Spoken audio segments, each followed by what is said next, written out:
Fox has to say about this. On the border crisis, wait until you hear this. The director of Immigration and Customs Enforcement confirms that more than 13,000 illegal immigrants convicted of murder have been caught at the border and then released into the United States. The letter here tells the tale. Hello, I'm John Roberts in Washington. You believe this, Sandra? Which means they are here, and this is just an unbelievable development. I'm Sandra Smith in New York. Good to be with you, John. This is America Reports. Let's get right to Bill Malugin. He's got this news for us. He's live out of Douglas, Arizona right now, where Vice President Kamala Harris is set to visit later this afternoon. Bill, the details of this news, what do you have?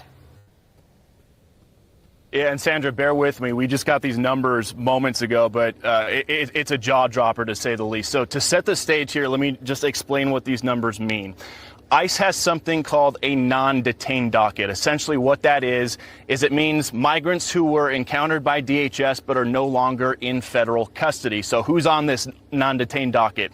It's illegal immigrants who were caught and released at the border, released with the court date years away. They're in immigration proceedings, combined with illegal immigrants who have already been ordered deported from the country by a judge but are still here roaming the country. So keep that in mind, this non-detained docket. According to a letter that the acting director of ICE just sent to Texas Congressman Tony Gonzalez, on ICE's non-detained docket, they're currently tracking 425,000 non-citizens who have been convicted of a crime. Of that number, over 13,000 non-citizens have convictions for homicide and are on the non-detained docket, meaning they're roaming the country right now.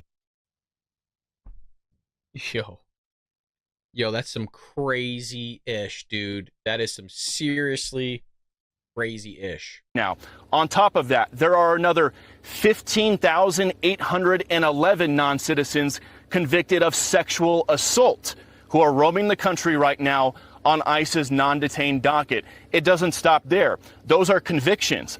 The ICE director also says there are currently just under 1,900 non-citizens on the non-detained docket who have pending homicide charges who are roaming the country, and another 4,250 non-citizens who have pending sexual assault charges who are roaming the country on the non-detained docket. So people's eyes might be glazing over right now with all the numbers we just threw at you. Just to put it in a nutshell right here, what we've learned from the acting ICE director via this letter to Congressman Tony Gonzalez is right now there are over 13,000 illegal aliens convicted of homicide who are roaming the United States right now. There are another 15,811 illegal aliens roaming the country right now who have been convicted of sexual assault, and there are even more who are facing charges for homicide and charges for sexual assault. So this just goes to show, guys, the non-detained docket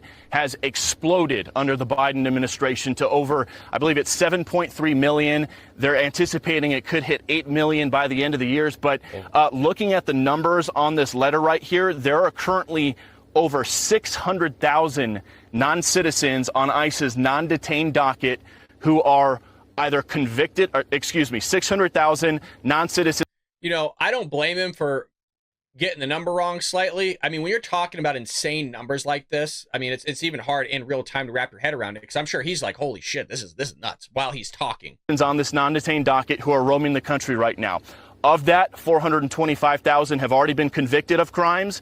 222,000 are pending crimes. And again, the most serious crimes we just told you about, over 13,000 convicted of homicide, over 15,000 convicted of sexual assault. And honestly, that is not a surprise to hear, given these horrible headlines we keep seeing popping up in multiple parts of the country almost every day now of a horrible sexual assault or a murder or another violent felony committed by an illegal alien who is often caught and released from custody. And the jaw dropper here too, guys, is all these numbers we just rattled off, they don't even account for the nearly 2 million gotaways who who have crossed our border under the Biden administration. Those almost 2 million gotaways, they were never encountered by DHS. They snuck in. They were never caught by Border Patrol. They were never encountered by ICE.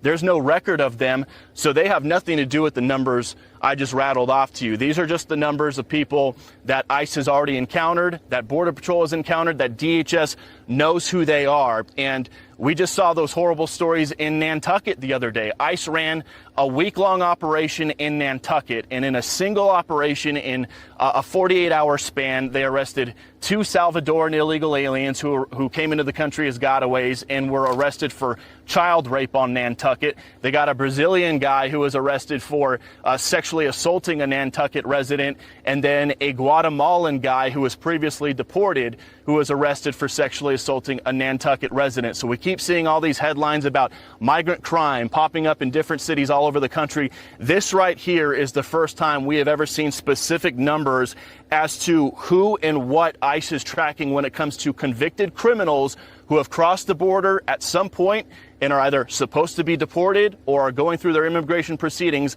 but are not in ICE custody right now and are roaming the country. So I'll ping it back to you guys, but some pretty jaw-dropping numbers that we are still going through as we speak right now. So, Bill, this letter that was sent from the acting director of ICE to Congressman Tony Gonzalez of Texas, it responds to an inquiry that Gonzalez sent him back in March. I just talked to Gonzalez a moment ago, and he's going to be joining us at the top of our next hour. He's surprised that he ever heard back at all. But what's interesting is in this letter, the acting director says, quote, ICE recognizes that some jurisdictions are concerned that cooperating with federal immigration officials will erode trust with immigrant communities and make it harder for law enforcement to serve those populations. Video. However, sanctuary policies. Look at that video. I mean, geez, please. It's just they're pouring in. Can end up shielding dangerous criminals who often victimize those same communities. I mean, that would appear to be, from the acting director of ICE, a tacit acknowledgement here that sanctuary policies are endangering the public.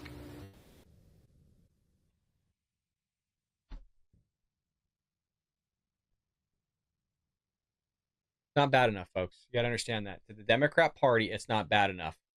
I hope you enjoyed that clip from the Bald Brad Show. If you did, make sure to hit that subscribe button so you can stay up to date on all our future content.